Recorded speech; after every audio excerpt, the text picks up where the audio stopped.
Viviane Murpa. Bonsoir, merci d'être là. Ah, ça me fait plaisir. Je suis tellement heureuse d'être ici avec toi encore. Qu'est-ce qui se passe en ce moment-là? Pourquoi tu peux me parler du jardin intérieur? Et c'est quoi? C'est quoi? Bien, pour moi, partie de mon cheminement, c'est parce que je me suis perdue au fil des années, parce que j'ai donné l'autorité à d'autres voix, au lieu d'écouter la mienne, ma voix, à partir de la voix de mon cœur. Souvent, j'allais rechercher les idées ou les opinions des autres. Donc, c'est arrivé à un moment donné où j'étais super triste à l'intérieur de moi. Est-ce que c'était un pattern de jeunesse? Oui. Qui a continué dans ta vie adulte? Oui, a continué dans ma vie adulte. Et puis, une façon aussi, je suis allée rechercher, c'est aller faire une pile de cours, tu sais, aller prendre un cours en énergie, faire des cours spirituels. Comme tu te cherchais un peu. Je me cherchais, je me sentais perdue. Donc, pour moi, tendre le cœur intérieur, c'est de revenir à mon cœur et puis d'aller rechercher la sagesse et qui est là pour chacun de nous. Est-ce que c'est à travers de tes cours ou de ton cheminement que tu as appris ça? Comment est-ce que tu es arrivée à ça? Je suis arrivée à ça parce qu'il est arrivé à un moment donné, quand on se sent, quand on se sent perdu, on recherche. Et puis pour moi, ça a été à un moment donné, c'est comme, je n'étais pas heureuse de suivre tous les conseils d'ailleurs. Donc, il était revenu à un moment donné où, petit peu par petit peu, je revenais ici. Donc, j'arrêtais. Puis, j'entendais des autres dire aussi, j'entendais mes copines ou des amis qui me disaient, écoute, il faut suivre notre cœur. Mais ça veut dire quoi, suivre notre cœur? Oui, ça veut dire quoi? C'est la prochaine question pour toi, ça veut dire quoi? Mais pour moi, ça veut dire que j'arrête. Donc, je commence mes matins maintenant où je m'assois et puis je me branche les pieds par terre et puis je mets les mains sur mon cœur. Et puis, je suis dans le silence pour ramener, au lieu d'être ici, parce que ma tête est super occupée.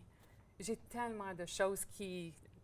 C'est toujours, c'est comme un highway. Oui, oui. Comment est-ce que tu différencies ça un peu d'un grounding puis d'une méditation? Qu'est-ce que tu C'est une façon de méditation, en fin de compte, mais c'est vraiment de ralentir. C'est une façon, je ne l'appelle pas une méditation, mais c'est une méditation. C'est d'arrêter, d'être dans le silence, puis de revenir. Donc, si je recherche une réponse pour quelque chose, j'y arrive j'arrête puis je me demande, est-ce que ça me nourrit? Est-ce que ça m'apporte de la joie? Comment est-ce que tu reçois tes réponses? Ah, c'est super bonne question. C'est pas toujours pareil. Donc, j'essaie d'écouter en mon cœur. Puis, j'essaie d'écouter pour voir est-ce que mon intuition, en fin de compte, est-ce que, tu sais, toujours des petites nouvelles découvertes qui arrivent, ou bien je vais demander un signe. Et donc, tu sais, si c'est vraiment, est-ce que je suis supposée faire une telle chose, s'il vous plaît, me montrer tel chiffre. Montre-moi le chiffre 13 aujourd'hui. Puis tu reçois la réponse combien de temps après que tu as demandé? Ah, bien là, ça varie, parce que j'ai pas aucun contrôle là-dessus. Tu sais, on n'a pas de contrôle, c'est dans le mystère. On n'a pas de contrôle quand la réponse nous vient. Donc, pour moi, ça a été mon cheminement cette année, de vraiment continuer la pratique d'aller à l'intérieur de moi, pour aller retrouver les réponses. Et puis de guider ma vie à partir de l'intérieur de moi-même. Puis c'est vraiment, quand tu dis tantôt, c'est vraiment au sujet de retourner à la déesse en soi, c'est vraiment de retourner à l'autorité qui est en moi ou dans toi. Tu sais, on est chacune, c'est vraiment de revenir à la source de nos réponses. Comment est-ce que tes interactions ou tes moments de tous les jours sont influencés par ça? Je vais l'appeler ça un check-in, là, mais par cette conscience-là que tu t'écoutes. Comment est-ce que ça s'exprime différemment? Ah, bien là, je prends mon temps à répondre parce que souvent, je faisais des choses trop vite. Puis après ça, c'était de reculer, puis de dire « Ah, vraiment, c'est vraiment pas ma chose. Oui. » Tu sais, là, je prends le temps de vraiment m'asseoir avec moi. Ou bien, si je ne suis pas certaine en ce moment-là, je vais leur dire je prends une pause, puis je vais vraiment m'ancrer dans mon cœur. Je sais qu'il y en a qui peuvent le dire tout de suite. Il y a des situations où ça arrive, je le sais tout de suite.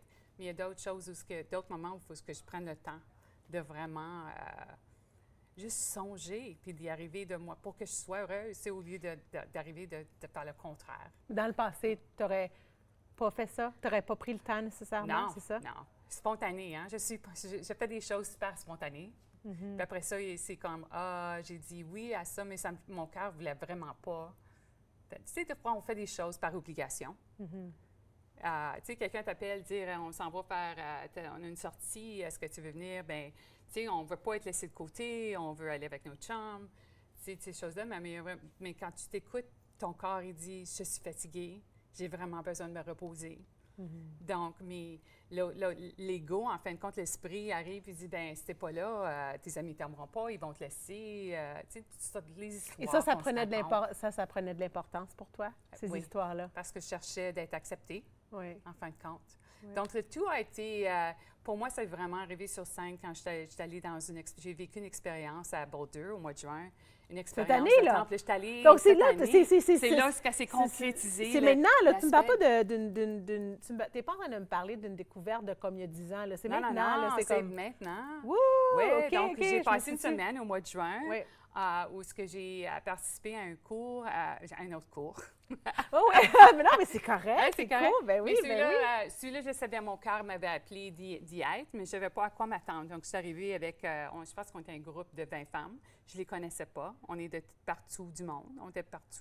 On vient du Canada, des États-Unis, et je ne sais pas s'il y en avait d'autres. Mais, puis la pratique, c'était de revenir. On est rentré la première journée, on est rentré et puis on était demandé à la porte, on a demandé de rentrer en silence. Mais est-ce que tu connais des endroits où on se demande, à part d'aller à l'église, qu'on rentre en silence? Ouais. Quand tu rentres dans une conférence ça fait du bien, ça fait du bien. Bien, je ne savais pas quoi faire avec moi-même. J'étais assise, j'étais juste en train On se regarde, là. Ouais. Là, tu as un événement que tu organises parce que tu veux partager ça avec d'autres. Absolument. Bon, mon expérience au temple, ça a été tellement concrétisé de revenir à la voie intérieure. Donc, j'ai créé un événement qui s'en vient le samedi, le 26 octobre, au centre RA, ici sur la rue Promenade Riverside. Et puis, je l'appelle « Nourrir son cœur »,« A Nourished Heart », c'est en anglais.